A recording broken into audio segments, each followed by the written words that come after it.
Honorable Speaker,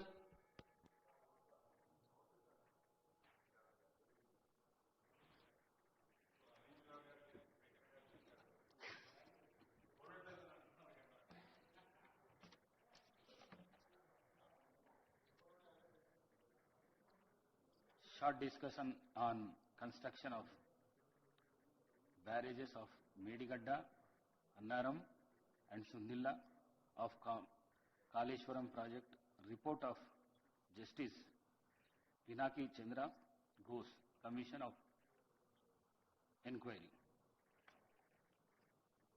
Minister for Irrigation, Uttam Kumar Reddy garu.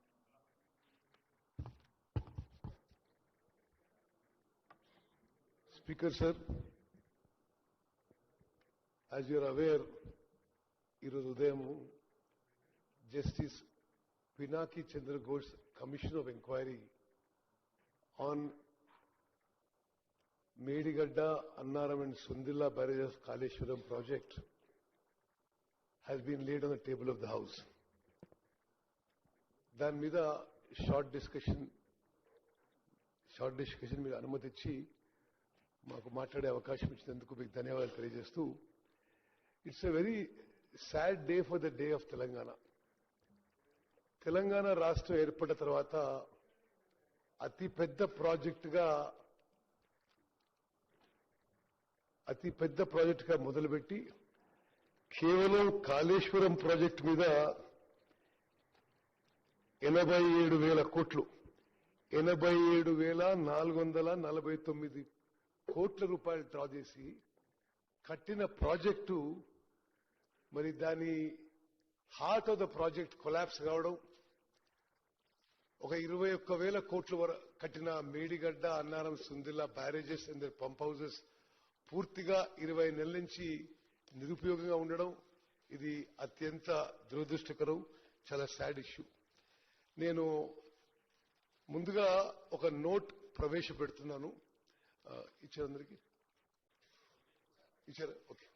So basically on justice Ghosh commission of enquiry, దాని summary plus కొంత factual position నేను మీ ద్వారా సభ ముందు ప్రవేశపెడుతున్నాను. Construction of barrages of Medigadda, Annaram and Sundilla of Kaleshwaram project, report of the Justice Pinaki Chandra Ghosh Commission of Inquiry. Telangana state was formed by the Congress party to fulfill the aspirations of the Telangana public. Even before, during its 10-year rule from 2004 to 14, the then Congress government initiated and took forward many irrigation projects in Telangana. These projects included the Dr. B.R. Ambedkar Pranahita Chevella Sujala Sevanti scheme, the Mahatma Jyotiba Phule Dumugudam Tail Pond scheme, Jawaharlal Nehru Nettampadu lift irrigation scheme, Rajiv Bhima lift irrigation scheme, Kalvakurti lift irrigation scheme, and the J. Chokkarao Devadula lift irrigation scheme.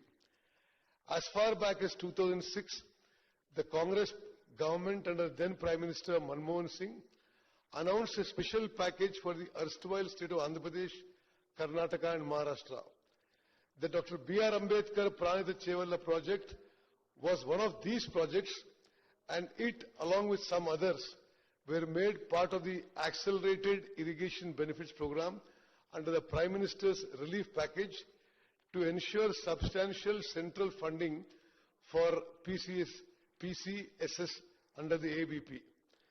The Dr. B.R. Ambedkar Pranahita Chevella project was launched in 2009. A little history about the Dr. B.R. Ambedkar Pranahita Chevella project, which was re-engineered later into Kaleshwaram project, is necessary to understand the grave damage caused not only to the project but to the newly formed state of Telangana by the then TRS government. Interstate agreements existed between then Andhra Pradesh and Maharashtra, with the both states agreeing to have one or more barrages across the Pranahita river at suitable sites so that they may provide irrigation facilities in their areas. The joint projects for such barrages are to be taken up after reaching separate agreement for them, either for the benefit of both the states or one state. The Pranayita Chevalla project was grounded in 2009 and work began including obtaining statutory clearances from the Central Water Commission to get it funded under the AABP and to secure national project status. Statutory clearances, that is in principle, hydrological, CGWD, Ministry of Agriculture and interstate matter clearances had been obtained. Due to the consistent efforts of the then successive Congress government, Pranayita Chevalla project was identified by Government of India in October 2013 for completion under the Prime Minister's package for distressed districts of erstwhile Andhra Pradesh. An agreement between the then Chief Minister of Andhra Pradesh, Shri Kiran Kumar Reddy, and then CM of Maharashtra, Shri Prithviraj Chavan in May 2012, entrusted the task of finalizing the barrage parameters to form a joint committee, that is interstate board. The committee met twice before the state's bifurcation. Then Andhra Pradesh was insisting on a barrage level of 152 meters, while Maharashtra insisted on 148 meters to reduce submergence in their territory. It was finally resolved that submergence studies would be carried out by the Central Water and Power Research Station, Pune, for levels 148, 150 and 152 meters. A final decision on the barrage height would then be taken to ensure Andhra Pradesh could draw the required water with minimum or optimal submergence in Maharashtra. The PWRS report was submitted after the bifurcation of the state and was discussed again by the Committee of Interstate Board. However, later the then TRS government decided to unilaterally rewrite the earlier agreement, inserting a new barrage at Medigadda at 100 meters. The then Chief Minister of Telangana wrote 3 letters to the then Prime Minister on 7th June 2014, on 11th February 2016 and on 6th September 2014, requesting the Honorable Prime Minister for declaring Pranayita Chevalla the national project pending investment clearance, duly stating that this project is covered under the PM's relief package for distressed districts. Another development is that then Union Minister for Water Resources, Srimati Uma Bharati, on 13th March 2015, wrote a letter to then Minister for Irrigation Telangana government, Shri Harish Rao, and clearly stated that the hydrology of the Pranayita Chevalla project was cleared on 24th October 2014. Interstate agreement was concluded on 8th March 2016 for constitution of Interstate Board for undertaking joint projects of Pranayita Chevalla and Kaleshwaram projects, comprising of barrage sites at Tumbadiyetti on river Pranayita and Medigadda on river Godavari. Interstate Board meeting on 23rd August 2016, attended by both Chief Ministers, resolved to undertake Tumbadiyetti barrage at 148 meters and Medigadda barrage at 100 meters. At the time of state formation, the expenditure incurred on the Pranayita Chevalla project was 6,157 crores, and after the formation of the state, another 5,523 crores was expended. That means a total expenditure of Pranayita Chevalla was 11,679 crores, which formed approximately 30% of the estimated project cost of 38,500 crores. Why I am giving this historical background is, after the then governments had made significant progress for reasons best known to them, the then TRS government, after an expenditure of 11,600 crores, abandoned the Pranayita Chevalla project totally. Their government constituted a committee of retired engineers dated 21st Jan 2015 with retired engineers whom the then Chief Minister described in the floor of the House that they're very respected and distinguished irrigation experts. The committee report at page number 4 mentioned that the Honorable Chief Minister desired to study an alternative location on Godavari River near Medigadda in Karimnagar district up to Mid-Maner. Further, the committee report mentioned that Honorable Chief Minister has ordered the Irrigation Department to explore the possibilities of constructing barrage on Godavari River near Medigadda. This committee set up by their government, final recommendation lo emundante the proposal of construction of barrage on Godavari River near Medigadda and lifting 160 TMC of water to Mid-Maner reservoir is not desirable due to its prohibitive cost.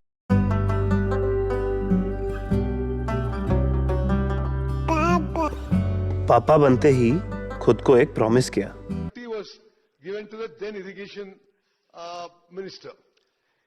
The report of Irrigation Engineers Committee, the above committee, concluded with this, their recommendation that the barrage at Medigadda should not be built was not taken into account while planning the Medigadda barrage.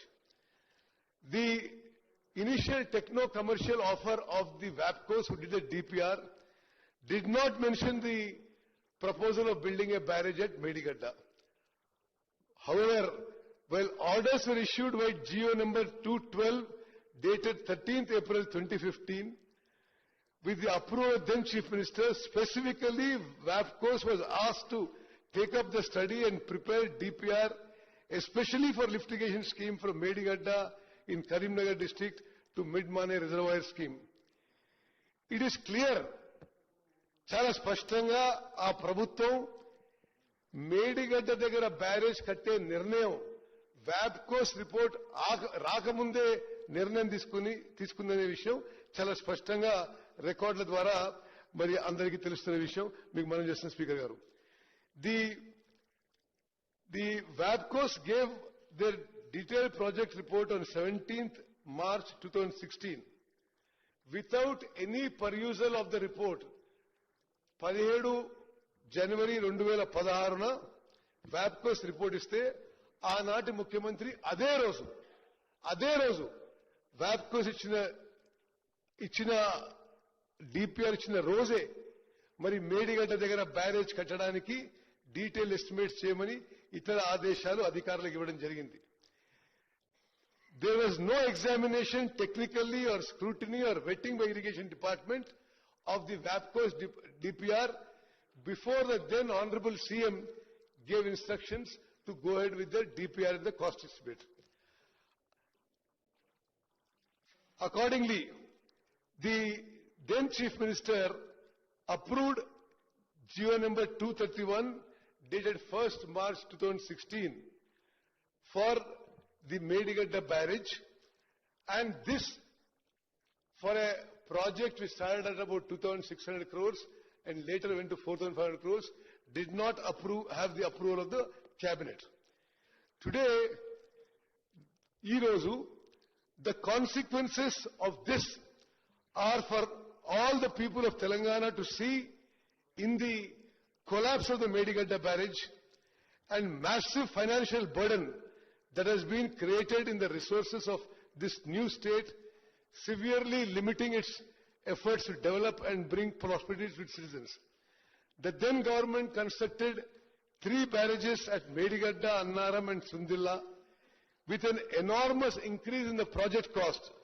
Mari Pranayita Chevalla cost 38,500 కోట్లయితే మరి తర్వాత ఆనాటి TRS ప్రభుత్వము 80,000 కోట్లతో Kaleshwaram project పనులు మొదలుపెట్టింది. CAG report, controller auditor general report 2022లో ఇప్పుడు Kaleshwaram project 1,27,000 కోట్లు దాటొచ్చిన ఫిగర్స్ ఇవ్వడం జరిగింది. ఆ తర్వాత అంచనాల్లో కాళేశ్వరం ప్రాజెక్టు టోటల్ కాస్ట్ 1,47,000 కోట్లు అయ్యే సూచనలు స్పష్టంగా అవపడుతుంది. అంటే 38,000 కోట్లతో అయిపోయే ప్రాణహిత చేవెళ్ల ప్రాజెక్ట్ ని అకారణంగా without any rational, logical reason. The then government, the then Chief Minister changed the decision and went in for the costly and non-viable Kaleshwaram project, which is now likely to cost the state 1,47,000 crores. ఇప్పుడు జరిగిన సంఘటన గురించి మనం వస్తే 21 October 2023న అంటే ఆనాడు రాష్ట్రంలో TRS ప్రభుత్వం ఉంది. 6 piers of Block 7 of Medigadda barrage collapsed.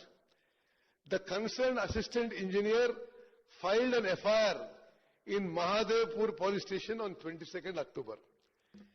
Now, ఇప్పుడు ఆ బ్యారేజ్ కొలాప్స్ అయ్యే నాటికి ఆ 3 బ్యారేజ్ల వల్ల ఈ రాష్ట్రానికి మరి ఎంత ప్రయోజనం జరిగిందో, ఎంత లిమిటెడ్ ప్రయోజనం జరిగిందో కొంత లెక్కల ద్వారా మరి మీ ద్వారా సభకి యావత్ తెలంగాణ ప్రజానీకానికి తెలియజేస్తున్నాం. అధ్యక్ష, కాళేశ్వరం ప్రాజెక్ట్ కట్టినప్పుడు సంవత్సరానికి 195 టీఎంసీలు లిఫ్ట్ చేస్తామని చెప్పి పదే గత ప్రభుత్వంలో పెద్ద మనుషులు ప్రకటించారు.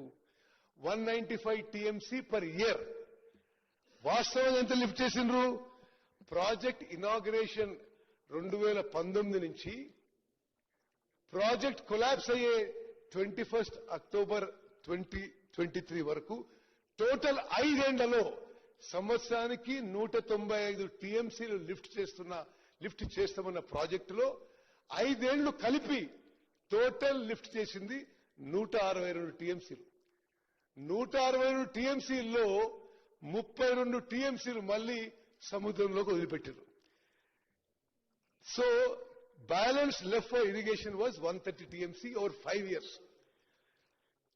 అందులో నార్మల్ లెక్కల ప్రకారం 10% ఎవాపరేషన్ లాస్ ఉంటే net water available in 5 years from Kaleshwaram project was 114 TMC. అధ్యక్ష, these are official figures drawn from the irrigation department records. ఇందులో మళ్లీ 13 టీఎంసీలు కొండపోచమ్మ సాగరు, మల్లన్న సాగరు, రంగనాయక సాగర్ లో స్టోరేజ్ గా ఉన్నాయి. అంటే టోటల్ 5 ఏళ్లలో మరి 1,00,000 కోట్లతో కట్టిన కాళేశ్వరం ప్రాజెక్టు ద్వారా తెలంగాణ రాష్ట్రానికి ఉపయోగపడ్డ నీళ్లు 101 టీఎంసీ. అంటే సంవత్సరానికి 20.23 టీఎంసీ.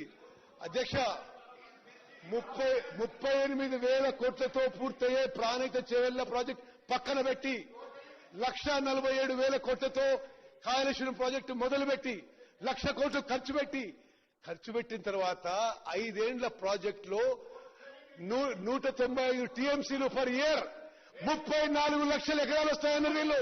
34 లక్షల ఎకరాలు వస్తాయని చెప్పారు. 18 లక్షల ఎకరాలు కొత్త ఆయకట్టు, 16 లక్షల ఎకరాలు స్టెబిలైజేషన్ అని చెప్పడం జరిగింది. వాస్తవంగా 5 ఏళ్ల పాటు వచ్చిన నీళ్లు 101 టీఎంసీ. అంటే సంవత్సరానికి 20.2 టీఎంసీలు. అంటే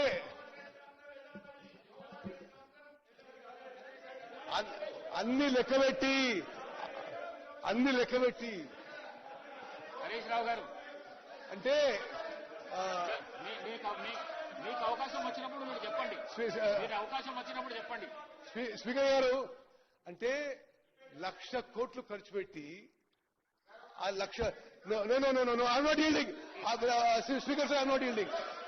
1,00,000 కోట్లు ఖర్చు పెట్టి సంవత్సరానికి కొత్త ఆయకట్టు, న్యూ ఆయకట్టు, కొత్త ఆయకట్టు 1,00,000 ఎకరాలు కూడా రాలేదు. స్టెబిలైజేషన్ ఇంకో 1,00,000 ఎకరాలంటే మొత్తం కలిపి 1,00,000 కోట్లు ఖర్చు పెట్టి 2,00,000 ఎకరాలకు కూడా నీళ్లు సరిగ్గా ఇవ్వలేకపోయారు. 1,00,000 కోట్లు ఖర్చు పెట్టిన ప్రాజెక్టు 4 ఏళ్లలో కూలిపోయింది. అధ్యక్ష, స్వతంత్ర భారతదేశంలో ఇంత పెద్ద man made disaster, financial disaster ఏ రాష్ట్రంలో కూడా జరగదని చెప్పి నేను మనం చేస్తున్నా. మరి అధ్యక్ష, స్పీకర్ సార్, 21 అక్టోబర్ 2023లో మేడిగడ్డ బ్యారేజ్ కొలాప్స్ అయినప్పుడు వాళ్ళు అధికారంలో ఉన్నారు. కల్వకుంట్ల చంద్రశేఖరరావు గారు ముఖ్యమంత్రి ఉన్నారు. బ్యారేజ్ కొలాప్స్ అయిన రోజు 21 అక్టోబర్ 2023లో NDSA national dam safety authority వాళ్ళు వచ్చి ఇన్స్పెక్ట్ చేశారు. నేషనల్ డ్యామ్ సేఫ్టీ అథారిటీ అంటే అడ్డగోలు మాట్లాడుతున్నారు మా మిత్రులు across the sun. National dam safety authority is created by an act of parliament. ఆ చట్టం పార్లమెంట్ లో వచ్చినప్పుడు మద్దతు తెలిపింది టీఆర్ఎస్ పార్టీ. వాళ్ళే మద్దతు తెలిపిండ్రు. ఆ చట్టం ప్రకారము national dam safety authority create చేయబడ్డది. భారతదేశంలో డ్యామ్లు అండ్ బ్యారేజెస్ మీద అత్యంత నాలెడ్జ్, స్కిల్, అనుభవం ఉన్న వాళ్ళు ఈ national dam safety authority members. వాళ్ళు national dam safety authority inspected the Medigadda barrage on 24th October 23. ఆ రోజు ప్రభుత్వం ఎవరిది అధ్యక్ష? TRS party. మరి దీనికి వాళ్ళు పాయింట్అవుట్ చేసింది ఏంటంటే ఈ Medigadda barrage and other components of Kaleshwaram project 2019లో ఇనాగ్రేషన్ తో మొదలుపెట్టినాయి. ఇనాగ్రేషన్ మొదలైన కొన్ని రోజులకే project developed serious problems. Piping అంటే బ్యారేజ్ ఇటు నుంచి కింది నుంచి అటు మరి నీళ్లు ఉసుకపోతూ బ్యారేజ్ ఫౌండేషన్ వీక్ అయిపోయింది. 2019 నుంచే వాళ్ళ అధికారులు రాసిన రికార్డు ప్రకారమే all the 3 barrages were showing serious problems. ఇంకో విషయం అధ్యక్ష, అసలు డ్యామ్ కి బ్యారేజ్ కి తేడా లేకుండా బ్యారేజ్ కట్టి డ్యామ్ లాగా ఉపయోగించుకునేందుకే ఈ యొక్క మేడిగడ్డ బ్యారేజ్ కొలాప్స్ అయిందని చెప్పి ఎన్డీఎస్ఏ రిపోర్ట్ లో ఉంది. ప్రపంచవ్యాప్తంగా barrages are meant to store less water, 2 to 3 TMC at the most. Dhavaleswaram లాంటి ప్రాజెక్టులలో కూడా 2-3 TMC స్టోర్ చేస్తాం. మరి ఈ మేడిగడ్డ ఈ బ్యారేజ్లలో మరి ఫుల్ కెపాసిటీకి స్టోర్ చేసి అధికారులు హెచ్చరించిన ఆన్ రికార్డ్ ఇది ఇంత స్టోరేజ్ చేయకూడదు, నీళ్లు తగ్గియాలే, రిపేర్ చేయాలని చెప్పిన ఆనాటి ప్రభుత్వంలో పెద్ద మనుషులు దాన్ని లెక్క చేయలేదు. దాని పర్యవసనమే మేడిగడ్డ బ్యారేజ్ కూలిపోయిందని చెప్పి లిఖిత పూర్వకంగా మీ ప్రభుత్వంలో మీ అధికారులే తెలియజేసిండ్రు.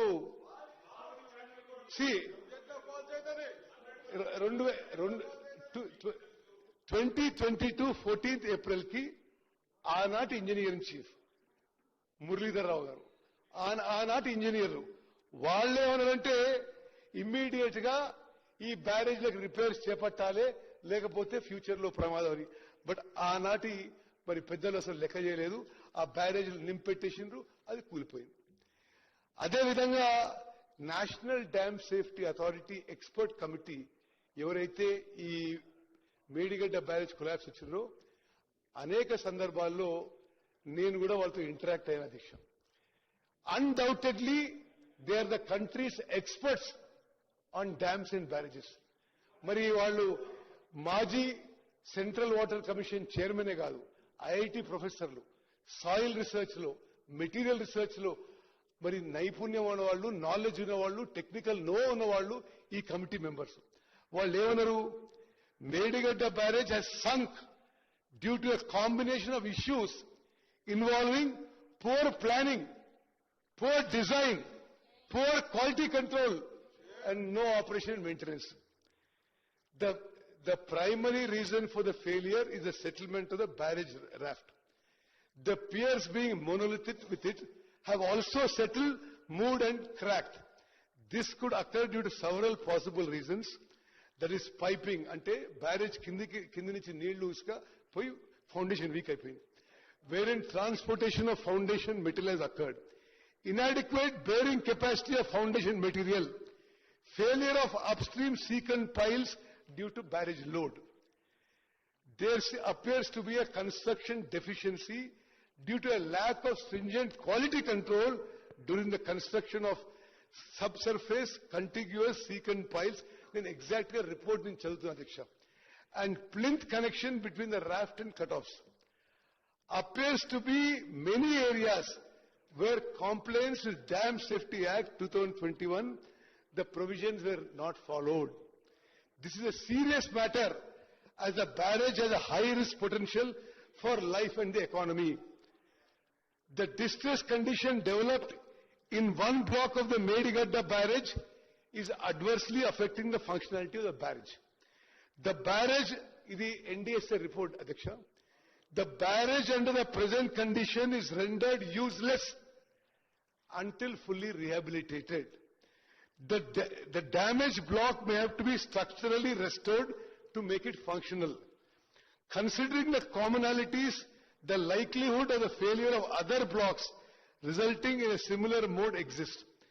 This would warrant rehabilitating the whole barrage. అదే విధంగా చాలా స్పష్టంగా నేషనల్ డ్యామ్ సేఫ్టీ అథారిటీ వాళ్ళు ఇచ్చిన మరి main objection filling the reservoir in the present condition would worsen the barrages health and should not be resorted to. మేము NDSA అభిప్రాయం మేరకు 21 అక్టోబర్ 2023లో బ్యారేజ్ కొలాప్స్ అయింది. మేము అధికారంలో వచ్చింది 7th డిసెంబర్ 2023. మేము వచ్చిన తర్వాత 3 బ్యారేజీలు నీటి నిల్వ చేయలేదు. చెయ్యకపోయినా అధ్యక్ష, దయచేసి సభ్యులందరూ గమనించాలి, వాళ్ళు మాట్లాడితే కాళేశ్వరం నీళ్లను మేము మేడిగడ్డ అన్నారం సుందిల్లా చుక్క నీళ్లు నిల్వ చేయకున్నా, కాళేశ్వరం నీళ్లు ఉపయోగించకున్నా highest ever kharif crop was last kharif. Record స్థాయిలో పంట పండింది, రికార్డు స్థాయిలో మరి వ్యవసాయం కింద ఎక్కడి వచ్చింది. బికాస్ అంతకు ముందు మీరు అబద్ధాలు చెప్పారు కాబట్టే ఇది. కేటీఆర్ గారు అధ్యక్ష కేటీఆర్ గారు అధ్యక్ష కేటీఆర్ గారు అధ్యక్ష కేటీఆర్ గారు ప్లీజ్ అధ్యక్ష ప్లీజ్ అధ్యక్ష ప్లీజ్ స్పీకర్ సార్, మీకు అవకాశం వచ్చినప్పుడు మాట్లాడండి. మీకు అవకాశం వచ్చినప్పుడు మాట్లాడండి. మీకు అవకాశం వచ్చినప్పుడు మాట్లాడుకోండి. నోట్ చేసుకోండి. మీకు అవకాశం వచ్చినప్పుడు మాట్లాడండి. నోట్ చేసుకోండి. మీకు అవకాశం వచ్చినప్పుడు మాట్లాడండి. మంత్రి గారు మాట్లాడండి.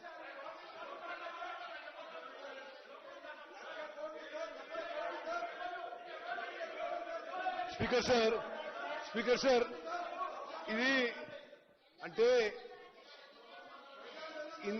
అసలు ఇంత సీరియస్ ఇష్యూ వాళ్ళ రెస్పాన్స్ చూసి అసలు రాష్ట్రంలో అందరు ప్రజలు కూడా గమనిస్తారు. మీ వల్ల మీ హయాంలో ప్రాజెక్ట్ కట్టిండ్రు, మీరు డిజైన్ చేసిండ్రు, మీ కన్స్ట్రక్షన్ చేసిండ్రు, మీ హయాంలో ప్రాజెక్ట్ కూలిపోయింది. అసలు ప్రాజెక్ట్ మాకు తెలియదంటే అవును, వాళ్ళ హయాంలోనే ప్రాజెక్ట్ కట్టడం జరిగింది, వాళ్ళ హయాంలోనే కూలిపోయింది. ప్రాజెక్ట్ కూలిపోయిన ఆ తర్వాత ఖరీఫ్ పంటలో, యాసంగి పంటలో రికార్డు స్థాయిలో తెలంగాణ రాష్ట్రంలో highest ever agriculture acreage, highest ever paddy production. భారత ప్రభుత్వం నుంచి తెలంగాణ రాష్ట్రం భారతదేశంలో నెంబర్ 1 ప్యాడీ ప్రొడ్యూసింగ్ స్టేట్ అని ఆఫ్టర్ మేడిగడ్డ బ్యారేజ్ కొలాప్స్ అయిన తర్వాత అని చెప్పి నేను మనం చేస్తున్నాను. అదేవిధంగా అధ్యక్ష సార్ మీరు మాట్లాడదు దాని వెనక vigilance commissioner regarding Medigadda inquiry noted that Vigilance Commissioner noted that there is no IS code, Indian Standard Code existing for secant pile cutoff.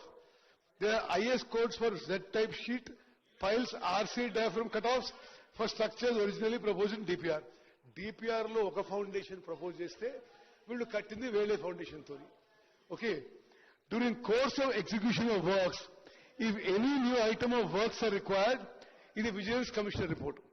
During course of execution of works, if any new item of works are required, they shall be awarded to the work executing contractor, duly checking the contractor's competence in execution of such similar works. The previous work experience of agency in executing similar work was not verified. Vigilance and Enforcement has submitted this to the Commission of Inquiry. ఈ నిర్ణయం ఎట్లా జరిగింది?